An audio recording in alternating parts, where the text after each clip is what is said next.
Hello. The title of this podcast is As Time Passes, How Do You Want to Spend It? This is inspired by a recent uh, event that I was a part of just this week. About a month ago, some colleagues at Mayo Clinic contacted me to give a presentation to a team that was struggling. They had been a primary care or family medicine office in the southern part of the valley here around metropolitan Phoenix for a number of years. And they had done a really great job of not only providing excellent patient care, but creating this sense of family. I mean, true family with each other. And I actually felt that when I went to go visit them earlier in the week. What they wanted me to come and talk to them about was helping them kind of gain a different perspective than the one they were holding because their office of many years was closing and employees were given a choice. And the decision to close it was a thoughtful one. And it was also thoughtful by the leadership to consider how best to support the employees with the closure. And they were offered an opportunity to come to the Phoenix campus and work there for various reasons. Some it's not a good decision for them. It wasn't a great choice. Reason being is their families are situated in the southern part of the valley. As well, there's a cost of living increase when you're closer to Phoenix. So you'd have to be able to really endure the drive. And sometimes a drive that's far with traffic can really affect your family time as well as quality of life. So it was understandable that it wasn't quite the right fit to move forward for some people. And for others, one of the struggles that they had was they were had fear of the unknown about what was it going to be like in the new place. They already have these deep, deep relationships here. They feel like a sense of loss that some of these relationships would not continue with people moving moving together, or for the people that did move together. When you introduce other personalities and dynamics at the new place, would their close relationship survive? So they had a lot of fear around it. So I met with the leadership as I learned more about the team, and I came and gave a talk that's really close to the subject that I gave here, the title I gave here, which was As Time Passes, How Do You Want to Spend It? The way that some of those employees were spending the time was worrying, ruminating, being very anxious. Some of them were, grieving. They felt loss. And there was the fear of the unknown. So the crux of my talk was the time is going to pass anyway. How do you want to spend it? They're not moving for several months, and they learned of this change probably about 6 months ago. And so there's been 6 months of suffering up to this point in the ways that I just mentioned: ruminating, anxiousness, obsessive thinking, fear of the unknown, all the grieving, all those things are part of it. So now that we have 2 to 3 more months, how do you want to spend those? Do you want to spend those doing the same thing? Because if you do, carry on.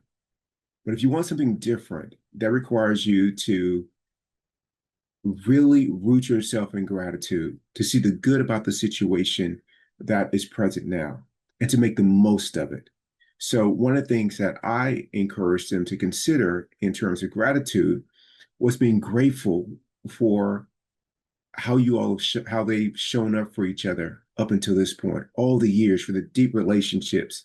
I think there's a Disney phrase from one of the cartoons that says, or at Disneyland, that they say, don't be sad that it's over. Be happy that it happened." And that was what I was trying to communicate to them. That while this part of their shared journey may be coming to an end, or there's some parts of it that may be changing, be grateful for what you've already shared together. And moving forward, take the best of that and infuse it into whatever's next for you. Like, take lessons from that And I said that there's one opportunity they have wherever they go, whether it's with Mayo Clinic in Phoenix or whether it's at their new place, the opportunity that they have is this.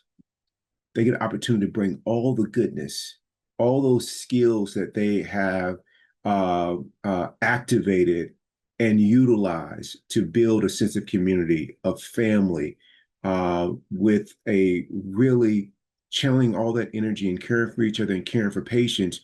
You can bring that to the new group. And if the new group has it, then it's going to be even more amplified. If the new group doesn't have it, then they're going to benefit by what you bring. So that's one thing that you can do. Another thing you can do is while you're still there, you can continue to grow and grow and be really clear that one of the things that's challenging for you right now is that you're struggling with change. So use this as an opportunity to get better with handling change. And so if there is significant change at your new stop, then you're able to handle it. You've developed and honed that skill. And now I took this advice myself when I went back to school. One of the things that was happening was I didn't want to go back to college after having done that 20 years prior. I was like, my higher education days, which in a traditional way, are over. I'll learn through life and other experiences and from other people. But someone encouraged me to go back to school and to get, a couple of degrees, one being a graduate degree. And what I remember thinking was, we're in the middle of a pandemic. The time is going to pass. How do I want to spend it? It's going to pass anyway. How do I want to spend it? And what I chose was at the end of 4 years, with the time passing, I'll have a degree. So I looked at it from that standpoint. And so if you're in a job or something like that to where the environment isn't one that is to the liking of your personal self, you got a choice there. There's no victim, there's no hostage. And what that could be is while I'm here, I'm going to appreciate the time here and I'm going to learn what it is that they are asking me to learn. Now, I was playing pickleball with a beginner friend this morning who is a great athlete, and we've known each other for over 30 years. But she was talking about like how part of her, I was trying to teach her, a skill to do in the pickleball court, how part of her was resisting it, and how she went on to say that that was good for her because, it's something that she can learn how to master. And she talked about how it seems to be a human tendency to not want to put yourself out there to try something new that you're not already good at. That there's a significant learning curve. But when you get onto the other side of it, you're always grateful that you worked on it. I mean, I think it's because you have a deeper appreciation because it was earned. It wasn't given to you. It didn't come easy. You worked at it and it was earned.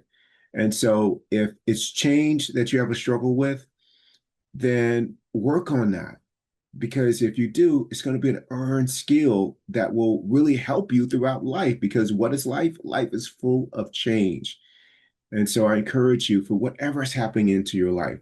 The kids are going away from college and, going away to college for the first time, and you are already like sad about one of the kids or a few of the kids leaving the nest.